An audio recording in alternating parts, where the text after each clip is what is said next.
Hello प्यारे बच्चों, कैसे हो आप लोग। आ गया हूं मैं आपके सामने एक और नई वीडियो लेकर। एंड ये वीडियो होने वाली है हमारी क्लास 10th की, जो बेस्ड है एक टॉपिक के ऊपर। And the topic is electric potential difference. क्योंकि जो हमारी पिछली वीडियो थी क्लास 10th की, उसमें हमने इलेक्ट्रिक पोटेंशियल तक पढ़ लिया था। आज उससे और आगे बढ़ेंगे प्यारे बच्चों। ये जो टॉपिक है हमारा electric potential difference, this is completely based on electric potential. बिल्कुल उसी की तरह है, बिल्कुल उसी की तरह है, बिल्कुल उसी तरह होगा। देखिए, हमारा हमने इलेक्ट्रिक पोटेंशियल जो पढ़ा था प्यारे बच्चों, जो हमारा इलेक्ट्रिक पोटेंशियल था वो क्या था। अगर मैं बात करूं इलेक्ट्रिक पोटेंशियल की, व्हाट वाज इलेक्ट्रिक पोटेंशियल, क्या था इलेक्ट्रिक पोटेंशियल हमारा। आंसर आया, इलेक्ट्रिक पोटेंशियल था चार्ज को हमें लेकर आना है कहां से, इन्फिनिटी से। किसी एक चार्ज को क्यू नोड से लेकर आना है इन्फिनिटी से, कहां तक लेकर आना है, दूसरे चार्ज के इलेक्ट्रिक फील्ड के अंदर किसी भी एक पॉइंट तक। तो जो वर्क करना पड़ेगा वो था हमारा इलेक्ट्रिक पोटेंशियल, इलेक्ट्रोस्टैटिक पोटेंशियल। अब हम क्या बात करेंगे, electric potential difference. Electric potential difference. अब बच्चे, इलेक्ट्रिक पोटेंशियल डिफरेंस है क्या। ये चार्ज क्यू नोड इस ए पॉइंट तक आ चुका, अभी इन्फिनिटी से स्टार्ट करके ये क्यू नोड चार्ज कहां तक पहुंच गया, this reaches up two point A. अब अगर मुझे इसे ए से और आगे लेकर जाना है, अगर मैं चाह रहा हूं इसे मैं ए से बी तक लेकर जाऊं, समझना। अगर मैं चाह रहा हूं, स्टार्टिंग में हमने क्या करा, इन्फिनिटी से लेके पॉइंट ए तक हम लोग लेकर आ गए। अब मैं चाह रहा हूं इसे पॉइंट ए से और आगे ले जाया जाए। तो जब मैं इसे पॉइंट ए से और आगे ले जाऊंगा, कहां तक ले जाऊंगा, पॉइंट बी तक, देन मुझे फिर से वर्क करना पड़ेगा। होगा नहीं होगा, ए से बी पॉइंट तक ले जाने के लिए भी मुझे वर्क करना पड़ेगा। अब ये मोशन कहाँ है, इलेक्ट्रिक फील्ड के अंदर ही हो रहा है, इलेक्ट्रिक फील्ड के बाहर से हुआ। आंसर है, ये मोशन तो चार्ज का इलेक्ट्रिक फील्ड के अंदर ही हो रहा है। कहां से कहां, किसी एक पॉइंट से दूसरे पॉइंट तक। ठीक है, तो यूनिट चार्ज को अब इलेक्ट्रिक फील्ड के अंदर ही एक पॉइंट से दूसरे पॉइंट तक ले जाने के लिए जो वर्क करना पड़ेगा, that is electric potential difference. अब ये पॉइंट बी पॉइंट इस चार्ज के नजदीक है, ए पॉइंट इस चार्ज से दूर है, काफी दूर है। तो किस पॉइंट का पोटेंशियल ज्यादा होगा। जवाब अगर मैं देखूं, बी पॉइंट का पोटेंशियल तो वी बी, ए पॉइंट का पोटेंशियल वी ए। आंसर है भाई, बी पॉइंट का पोटेंशियल ज्यादा होगा, क्योंकि it is closer to charge, और चार्ज के जितना नजदीक कोई पॉइंट होता है वहां का पोटेंशियल उतना ज्यादा होता है। पता चला potential of B is greater than potential of A. तो अब चार्ज के अंदर ही, अब इलेक्ट्रिक फील्ड के अंदर ही चार्ज को इस पॉइंट से इस पॉइंट तक ले जाने के लिए जो वर्क करना पड़ेगा, वो वर्क इन दोनों पॉइंट के पोटेंशियल के डिफरेंस के इक्वल होगा। इस पॉइंट का पोटेंशियल कितना, वी बी, इस पॉइंट का पोटेंशियल वी ए, तो V B minus V A, ये हमारा पोटेंशियल डिफरेंस है। पोटेंशियल डिफरेंस है, यानी कि चार्ज के अंदर ही, चार्ज के इलेक्ट्रिक फील्ड के अंदर ही किन्हीं भी दो पॉइंट के पोटेंशियल का अंतर, that is electric potential difference. और ये किसके इक्वल होगा, ये इक्वल होगा यहां से यहां तक जो वर्क करा है हम लोगों ने, चार्ज को ले जाने में वर्क करा है। कितने चार्ज को, आंसर है यूनिट चार्ज को ले जाने के लिए, equals to W upon Q naught. Is it clear.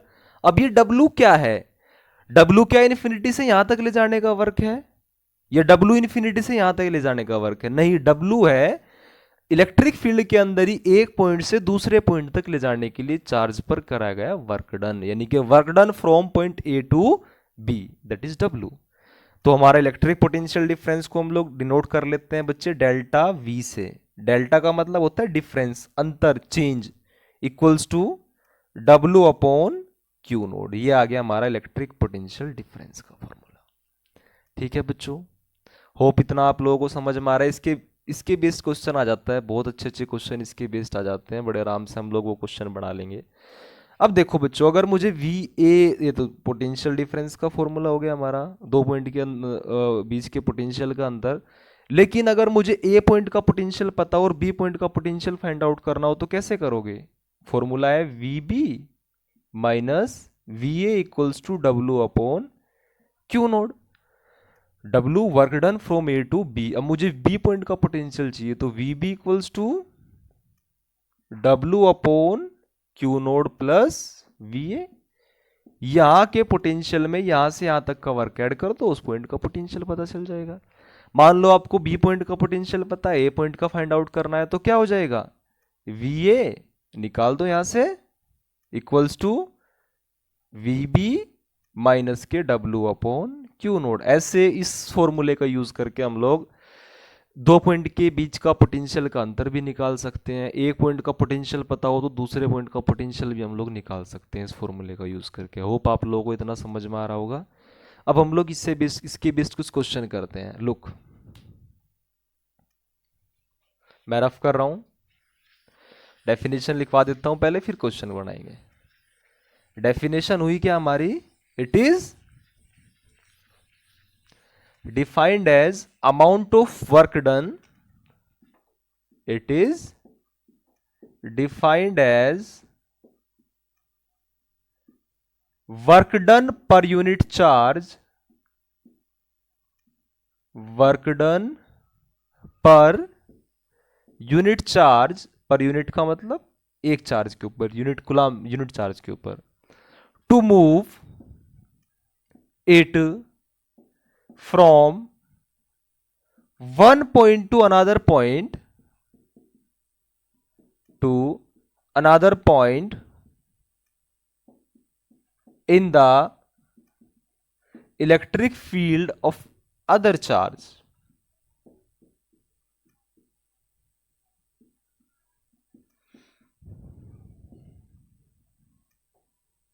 ये आ गया हमारा इलेक्ट्रिक पोटेंशियल डिफरेंस। होप आप लोगों को इतना समझ में आया होगा। अब प्यारे बच्चों, इससे रिलेटेड कुछ क्वेश्चंस हम लोग करते हैं, ठीक, नोट कर लेंगे सब बच्चे, स्क्रीनशॉट ले लेंगे।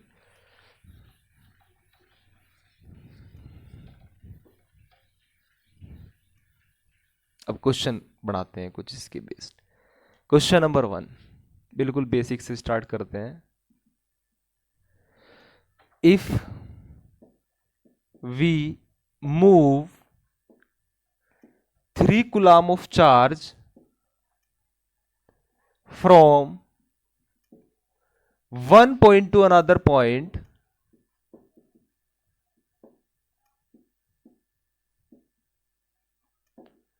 by doing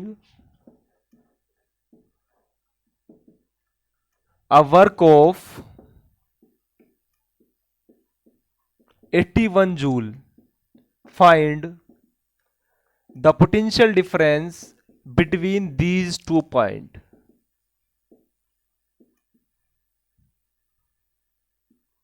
between these 2 points। Question समझते हैं। अब कितना चार्ज है हमारे पास, 3 कूलम का, तो Q naught equals to 3 coulomb. अब इस चार्ज को हमने मूव करा इलेक्ट्रिक फील्ड के अंदर ही कुछ वर्क करके, क्योंकि इलेक्ट्रिक फील्ड के अंदर सेम टाइप का चार्ज सेम टाइप के चार्ज का अपोज करता है, तो अपने आप तो चलेगा नहीं, है तो मूव करना पड़ेगा। अब मूव करने के लिए जो वर्क हमने करा, एक्सटर्नल जो हमने वर्क करा, वो करा 81 जूल का, तो W इक्वल्स टू 81 जूल। अब मुझे उन दोनों पॉइंट के बीच का पोटेंशियल का डिफरेंस निकालना है, वही डेल्टा वी। तो लगाओ फॉर्मूला, डायरेक्ट क्वेश्चन है, delta V equals to W upon Q naught. तो 81 अपॉन 3 कितना हो गया, 3 से डिवाइड कर दो, 2 7, इतना इतना वोल्ट। अब यूनिट की बात आ रही होगी, मैंने यूनिट वोल्ट लिख दी डायरेक्ट। जो भी हमारी पोटेंशियल की यूनिट होगी वही हमारी पोटेंशियल डिफरेंस की यूनिट होगी, दोनों की यूनिट सेम होती है, ठीक है, इसलिए डायरेक्ट मैंने वोल्ट लिख दिया, इसलिए यूनिट नहीं बताई थी आपको। अब अगला क्वेश्चन करते हैं, इसी में बढ़ाते हैं नेक्स्ट क्वेश्चन भी, रफ कर रहा हूं मैं, इसी के अंदर करेंगे नेक्स्ट क्वेश्चन भी। If potential of one point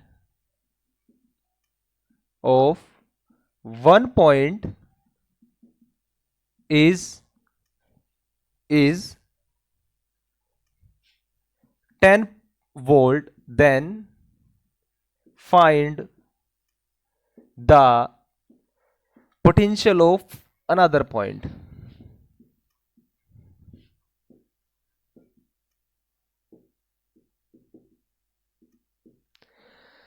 प्यारे बच्चों, पहला क्वेश्चन तो हमने कर लिया था बड़े आराम से, जिससे हमारा जो पोटेंशियल डिफरेंस आया था डेल्टा वी, वो आ गया था 27 वोल्ट। यानी कि 2 पॉइंट है हमारे, एक पॉइंट ये ए और दूसरा पॉइंट ये बी। इन दोनों के बीच का जो अंतर है पोटेंशियल का, दैट इज 27 वोल्ट। ठीक। अब उसने क्या करा, if the potential of one point is 10 volt, इनमें से किसी एक पॉइंट का पोटेंशियल 10 वोल्ट है। समझो क्वेश्चन को, if the potential of one point is 10 volt, इनमें से किसी एक पॉइंट का पोटेंशियल 10 वोल्ट है, then find the potential of another point. अब मुझे ये नहीं पता बच्चे 10 वोल्ट इस पॉइंट का पोटेंशियल है या इस पॉइंट का पोटेंशियल है, नहीं बताया क्वेश्चन में। कोई से भी पॉइंट का पोटेंशियल 10 वोल्ट हो सकता है। ये पॉइंट तो ये चार्ज है, मान लो जिसके इलेक्ट्रिक फील्ड की हम बात कर रहे हैं, ये पॉइंट तो इसके नियर है और ये पॉइंट इससे दूर है, यानी कि यहाँ का पोटेंशियल कम होगा, यहाँ का पोटेंशियल ज़्यादा होगा। और बताया नहीं क्वेश्चन में कि नियर पॉइंट का पोटेंशियल 10 वोल्ट है या फार पॉइंट का पोटेंशियल 10 वोल्ट है। तो इस कंडीशन में आप लोग अपने अकॉर्डिंग कर सकते हो, यानी कि इस पोटेंशियल को चाहे आप लोग फार पॉइंट का मान लो, चाहे आप लोग इसे नियर पॉइंट का मान लो। लेकिन यहाँ एक थोड़ी सी प्रॉब्लम है, मैं आपको बताता हूँ। इस पोटेंशियल को आप लोग यहाँ का अगर मान लेते हो तो फिर इस पॉइंट का पोटेंशियल नेगेटिव में आएगा, और नेगेटिव में मत लो, अवॉइड करो नेगेटिव में आने को। तो दैट्स वाई हम लोग इसे इस पॉइंट का पोटेंशियल मानेंगे फार पॉइंट का। क्यों मानेंगे? क्योंकि अगर मैं इस पॉइंट का पोटेंशियल मान लेता हूँ तो इसकी जो वैल्यू आएगी वो -17 आएगी, निकाल कर देख लो आप लोग। और नेगेटिव में नहीं चाह रहे हम पोटेंशियल आए, ठीक है। नेगेटिव में पोटेंशियल हम लोग नहीं चाह रहे, और ना ही पोटेंशियल यहाँ नेगेटिव में आएगा क्योंकि चार्ज पॉजिटिव है, ठीक है बच्चे। तो उस कंडीशन में हम लोग क्या करेंगे, इस पॉइंट को मानेंगे। देखो कितना प्यारा क्वेश्चन है। इस फार वाले पॉइंट को हम लोग माने, इस फार वाले पॉइंट का पोटेंशियल मानेंगे हम लोग 10 वोल्ट। तो वी ए कितना, 10 वोल्ट। तो मुझे क्या फाइंड आउट करना है बच्चे, वी बी। समझ में आया क्यों नहीं माना मैंने इस पॉइंट का पोटेंशियल? क्योंकि अगर मैं इसका मान लेता तो यहाँ का पोटेंशियल नेगेटिव हो जाता, और नेगेटिव होएगा नहीं बिकॉज पॉजिटिव चार्ज है, तो पॉजिटिव चार्ज का पोटेंशियल तो पॉजिटिव ही आना है। तो V B equals to, find out करना है हमें, तो फॉर्मूला लगाओ, डेल्टा वी यानी कि पोटेंशियल का अंतर, equals to V B minus V A, बताया आप लोगों को। तो वी बी इक्वल्स टू इसका निकालना है, delta we plus V A. तो इट बिकम 10 प्लस 27 यानी कि 37 वोल्ट। इस पॉइंट का पोटेंशियल हो गया हमारा 37 वोल्ट। क्वेश्चन समझ में आया? यहाँ इसी टाइप के क्वेश्चन आएंगे बच्चों, इसी बेस्ड क्वेश्चन आएंगे इस टॉपिक के ऊपर, ठीक है। मैं रफ कर दे रहा हूं।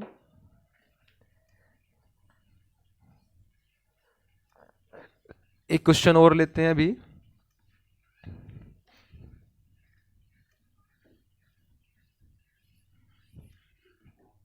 If potential difference between 2 point is 20 volt, how much work is done to move a charge of 2 coulomb from point A to B। Question में क्या बोला? दो पॉइंट के पोटेंशियल का अंतर हो गया हमारा 20 वोल्ट। दो पॉइंट है, उन दोनों के बीच का पोटेंशियल का अंतर हो गया 20 वोल्ट। तो delta V equals to 20 volt. How much work is done, कितना वर्क हमें करना पड़ेगा, कितना काम हमें करना पड़ेगा, यानी कि वर्क पूछा है, डब्ल्यू आस्क कर लिया भाई क्वेश्चन में। To move a charge of 2 coulomb, एक चार्ज को मूव करने के लिए कितना चार्ज है, 2 कुलाम का। तो क्यू इक्वल्स टू 2 कुलाम। बड़ा इजी क्वेश्चन है। Delta V equals to W upon Q naught. तो it become 20 equals to W नहीं पता, क्यू नोड हो गया हमारा 2, तो W equals to 40 joule. 40 joule का आपको वर्क करना पड़ेगा। कर लोगे इस टाइप की क्वेश्चन? होप आप लोगों को समझ में आ रहे हैं। अब आगे बढ़ते हैं प्यारे बच्चों। ये हमारा नेक्स्ट टॉपिक है, and the topic is resistance and resistivity. Hope आप लोगों को इलेक्ट्रिक पोटेंशियल डिफरेंस अच्छे समझ में आ गया हो, क्वेश्चन भी आप लोग कर लोगे। और उसके अलावा जो आपके पास बुक है शांत, वहाँ से आप लोग क्वेश्चन कर लेंगे उससे रिलेटेड। अब टॉपिक हमारा स्टार्ट हो रहा है नेक्स्ट, रजिस्टेंस एंड रजिस्टिविटी। जैसे इसके वर्ड से क्लियर हो रहा है कुछ कुछ। रजिस्टेंस, रजिस्ट का मीनिंग अपोज करना, टू अपोज, किसी चीज का अपोज करना। अब यहां अपोज किसका होगा? यहां अपोज होगा to oppose the flow of current, flow of current, current के फ्लो का अपोज। अब करंट के फ्लो का अपोज कैसे होगा ये देख लेते हैं बच्चे। करंट को फ्लो करने के लिए, करंट कहां फ्लो होता है? Through any conductor, through any conductor. भाई करंट तो हमारा किसी कंडक्टर के अंदर से फ्लो होता है ना, किसी कंडक्टर के अंदर ही करंट फ्लो होता है, क्योंकि इंसुलेटर और सेमीकंडक्टर तो रूम टेम्परेचर पे इंसुलेटर की तरह ही बिहेव करते हैं। तो करंट हमारा फ्लो होगा थ्रू एनी कंडक्टर। कैसे फ्लो होता है? Due to the flow of electrons,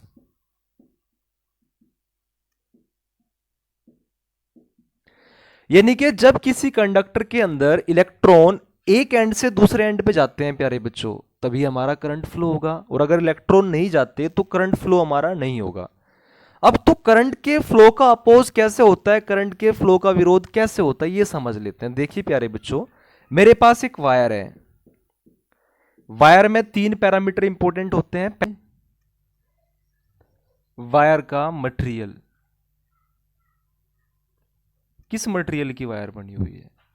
copper की वायर, एल्यूमिनियम की वायर, आयरन की वायर, किस मटेरियल की वायर है? दूसरा, वायर की लेंथ, कितने लेंथ की वायर आप लोगों ने यूज करी? तीसरा, वायर का टेम्परेचर। चौथा एक और है, वायर का cross section, cross section wire का, या फिर वायर का शेप। एक तरीके से आप लोग समझ लो कैसा है। वायर के अंदर ये तीन चीज होती हैं। पहला, वायर किस मटेरियल का बना हुआ है। दूसरा, कितनी लेंथ की वायर आपने यूज करी, किस टेम्परेचर पे आप लोग यूज कर रहे हो, और वायर कितनी मोटी है या कितनी बारीक वायर है।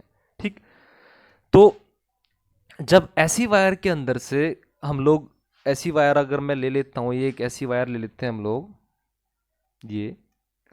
अब इस वायर के अंदर बहुत सारे इलेक्ट्रॉन होंगे बच्चों, बहुत सारे इलेक्ट्रॉन, बहुत सारे इलेक्ट्रॉन्स होते हैं। अब करंट में मैंने आप लोगों को समझाया था, अभी इन सारे के सारे इलेक्ट्रॉन्स का मोशन रैंडम है, यानी कि रैंडमली दौड़ रहे हैं, कोई किधर कोई किधर कोई किधर। लेकिन जैसे ही मैं दोनों सिरों के अक्रॉस एक पोटेंशियल डिफरेंस सेट कर दूंगा, बैटरी लगा दूंगा, तो ये सारे इलेक्ट्रॉन्स यूनिडायरेक्शनल फ्लो करना स्टार्ट कर देते हैं, यानी कि एक ही तरफ चलना स्टार्ट कर देंगे। तो जब ये सब यूनिडायरेक्शनल फ्लो करना स्टार्ट कर देंगे, उस कंडीशन में भी, एक सेकेंड, क्लिप, जब ये सारे इलेक्ट्रॉन यूनिडायरेक्शनल फ्लो करना स्टार्ट कर देंगे, उस कंडीशन में भी क्या होगा?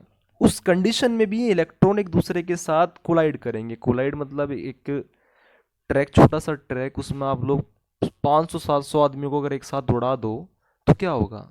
आपस में कोलाइड करेंगे, टकराएंगे, वो उसके ऊपर गिरेगा, वो उसके ऊपर गिरेगा, है ना। तो यही सिचुएशन यहाँ होगी बच्चों, ये इलेक्ट्रॉन्स आपस में कोलाइड करेंगे, और कोलाइड करने के बाद जितना इलेक्ट्रॉन्स यहाँ से चले थे वो सारे के सारे यहाँ नहीं पहुँच पाएंगे उतने टाइम में, यहाँ कम पहुँच पाते हैं। इसका मतलब जितना चार्ज यहाँ से चला था उतना ही चार्ज यहाँ पहुँचना चाहिए था एक्चुअली में, तो तभी तो करंट, जितना करंट यहाँ से बना था उतना करंट फ्लो होता कंप्लीटली।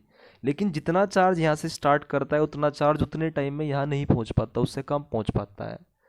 इसका मतलब इलेक्ट्रॉन्स जो बीच में है उनकी स्पीड कम हुई, या फिर इधर उधर रैंडमली मूव कर गए वो, जिस कारण से यहाँ जितना करंट फ्लो होना चाहिए था उतना नहीं हो पाया।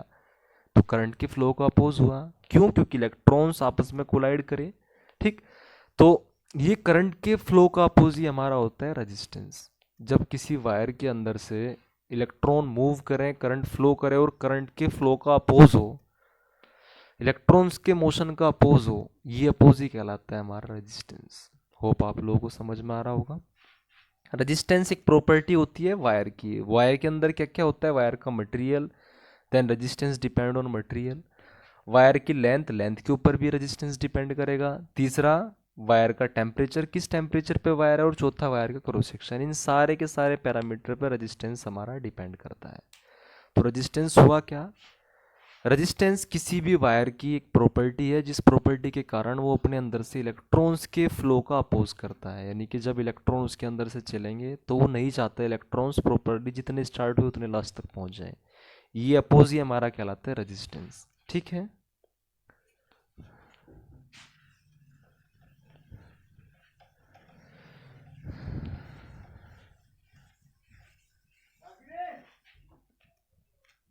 it is defined as it is defined as to oppose the flow of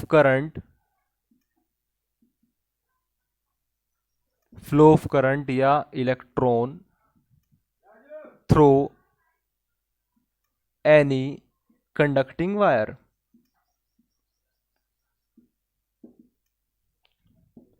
किसी भी कंडक्टिंग वायर के अंदर से। और ये किस किस चीज के ऊपर डिपेंड करा बच्चों? इट डिपेंड्स ऑन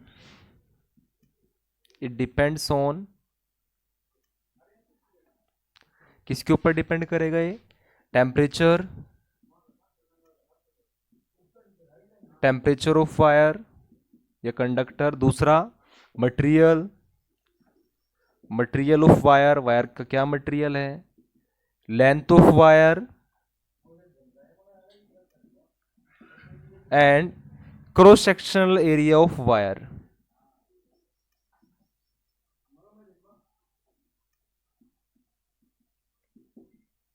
ठीक। अब इसके सिंबल की बात करते हैं। इसका जो सिंबल होता है प्यारे बच्चों, इसका यानी कि डिनोट करते हैं, इसे डिनोट करते हैं आर से। आर आर रेजिस्टेंस का सिंबल है। यूनिट की बात करें इसकी, तो यूनिट होती है इसकी ओम। ओम ये सिंबल होता है ओम का। ठीक है। होप आप लोगों का रेजिस्टेंस समझ में आया होगा प्यारे बच्चों। अब बढ़ लेते हैं हम लोग रजिस्टिविटी की तरफ, फिर दोनों की रिलेशन की बात करेंगे। अब रजिस्टिविटी की रफ कर रहा हूं मैं।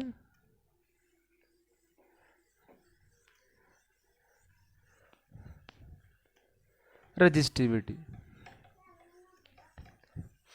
अब रजिस्टिविटी की बात कर लेते। देखो बहुत हद तक दोनों चीजें आप लोगों को एक ही दिखने वाली हैं। रजिस्टिविटी भी रजिस्टेंस ही है, ये भी रजिस्टेंस ही होता है।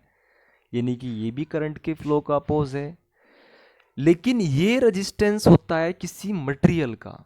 समझ रहे हैं? यहाँ वायर की बात नहीं कर रहे हम। वायर के अंदर तो एक लेंथ भी होती है, वायर की क्रॉस सेक्शन भी होता है। समझ रहे? ये होता है किसी भी मटेरियल का रेजिस्टेंस। जैसे दो वायर लो आप लोग, एक वायर कॉपर की लो, दूसरी वायर एल्यूमिनियम की लो, तो किसके अंदर बढ़िया करंट फ्लो होता है? सेम शेप दोनों का, सेम लेंथ लो, सब कुछ सेम कॉन्फ़िगरेशन की दो वायर लो आप लोग और दोनों को एक साथ यूज करो, किसके अंदर बढ़िया करंट फ्लो होगा? आंसर है कॉपर के अंदर। क्यों भाई? क्योंकि दोनों के मटेरियल अलग अलग थे। तो यानी कि ये बात हमें पता चली, मेटल्स भी करंट के फ्लो का अपोज करते हैं। मेटल की अपनी एक इनहेरेंट प्रॉपर्टी भी होती है जिस कारण वो करंट के फ्लो का अपोज करते हैं, और उसी इनहेरेंट प्रॉपर्टी को हम बोलते हैं रजिस्टिविटी। समझ गए बच्चों? मेटल की एक इनहेरेंट प्रॉपर्टी जिसकी वजह से वो करंट के फ्लो का, इलेक्ट्रॉन्स के फ्लो का अपने अंदर से अपोज करते हैं, और ये इनहेरेंट प्रॉपर्टी क्या होती है? रजिस्टिविटी। समझ गए? और इसी का यूज़ करके फिर बाद में रेजिस्टेंस को हम लोग, रेजिस्टेंस वायर का होता है, वायर में लेंथ एरिया सब कुछ होते हैं, तो उन्हें वेरी करके कंट्रोल करा जाता है रेजिस्टेंस को। रजिस्टिविटी फिक्स होती है। It is the inherent property, inherent property of any conducting material, किसी भी conducting material to oppose flow of current through itself,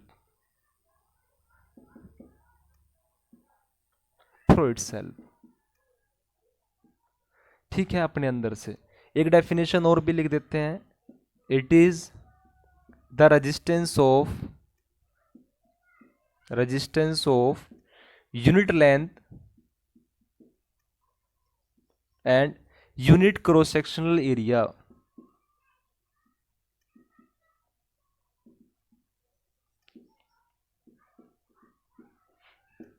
एक वायर जिसका लेंथ यूनिट हो, जिसका क्रॉस सेक्शनल एरिया यूनिट हो, उसके रेजिस्टेंस को भी रेजिस्टिविटी बोला जा सकता है। अब इसके सिंबल की अगर मैं बात करूं, सिंबल इसका होता है रो, ये सिंबल होता है इसका। इसकी यूनिट की बात करूं,